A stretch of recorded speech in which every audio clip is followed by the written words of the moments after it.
আপুনি বিপদৰ সময়ত নিজকে কেনেকৈ সুৰক্ষা কৰিব? হয়, ঠিকেই শুনিছে।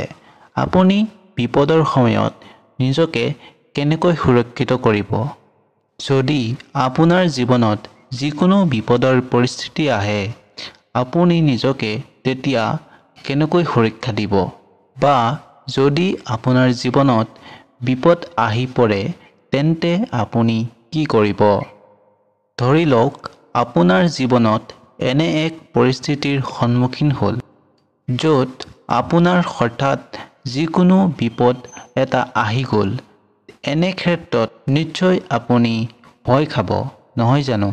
যদি সেই সময়ত আপুনি ভয় কৰে বা কি কৰোঁ নকৰোঁ তেনেধৰণৰ অৱস্থা হয়, তেন্তে আপুনি জীৱন যুঁজত জয় হ'ব নোৱাৰিব।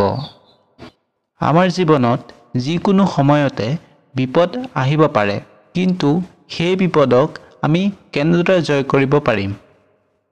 এনে পৰিস্থিতিত আমি নিজকে সচেতন কৰি ৰাখিব লাগিব আৰু আমি যিকোনো ধৰণৰ আহিব পৰা বিপদটোক জয় কৰিবলৈ হ'লে বা সেই পৰিস্থিতিক নাইকিয়া কৰিবলৈ হ'লে আমি সেই যি বিপদৰ সন্মুখীন হ'ব লগা হৈছে, তেন্তে সেই পৰিস্থিতিৰ সৈতে যুঁজ দিব লাগিব।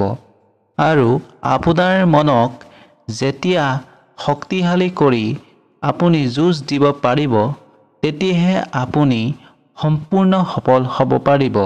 আৰু তেনে ক্ষেত্ৰতেহে আপুনি যিকোনো বিপদক জয় কৰিব পাৰিব।